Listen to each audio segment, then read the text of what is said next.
हरे कृष्णा प्रिय दर्शकों, आज हम भगवद गीता अध्याय 8 श्लोक 13 और 14 का सरल सार समझेंगे। प्रिय दर्शकों, पिछले श्लोकों में भगवान श्री कृष्ण ने बताया कि अंतिम समय में मन और प्राण को स्थिर करके परमात्मा का स्मरण कैसे करना चाहिए। अब श्री कृष्ण अर्जुन को बताते हैं कि ओम का स्मरण और निरंतर भक्ति मनुष्य को परम गति तक पहुंचा सकती है। प्रिय दर्शकों, पिछले श्लोक में हमने ये भी समझा था कि मृत्यु के समय जैसा स्मरण होता है वैसी ही गति प्राप्त होती है।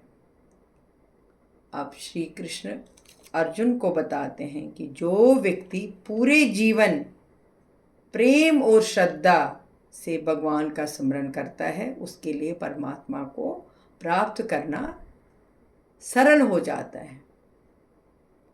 श्लोक 13 में भगवान कहते हैं कि जो व्यक्ति ओम इस एक अक्षर ब्रह्म का उच्चारण करते हुए और भगवान की भक्ति करते हुए, भगवान का स्मरण करते हुए शरीर त्यागता है, वह परम गति को प्राप्त होता है।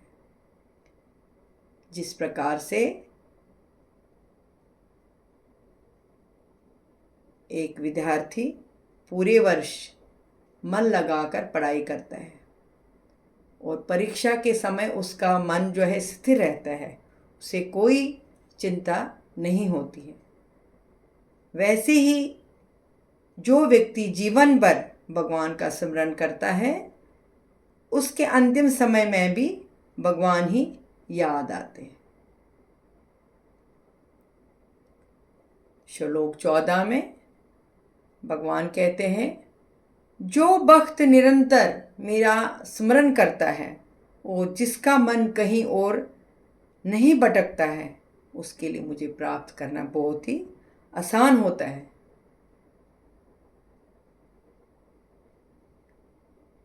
जिस प्रकार से एक छोटा बच्चा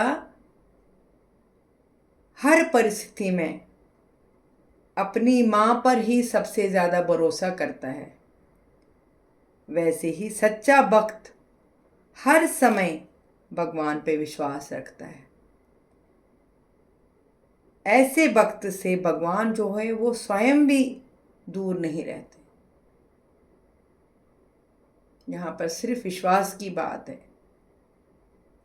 जितना हम भगवान पे विश्वास रखेंगे, जितना भगवान की भक्ति करेंगे, उतना भगवान भी हमें अपने से दूर नहीं रखेंगे। क्योंकि भगवान ने यहाँ पर फिर हमें यही बताया है कि जो व्यक्ति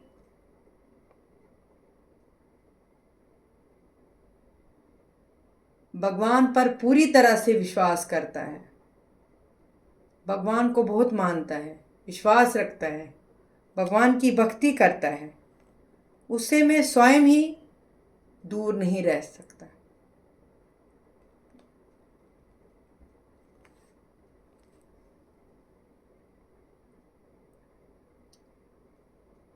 प्रिय दर्शकों, इन श्लोकों से हमें यही सीख मिलती है कि यदि हम रोज़ थोड़ा थोड़ा समय भगवान के नाम, ध्यान और भक्ति में लगाएं तो हमारा मन धीरे धीरे शांत और स्थिर हो जाएगा। निरंतर भगवान का स्मरण ही जीवन को सही दिशा और अंत में परम शांति देता है।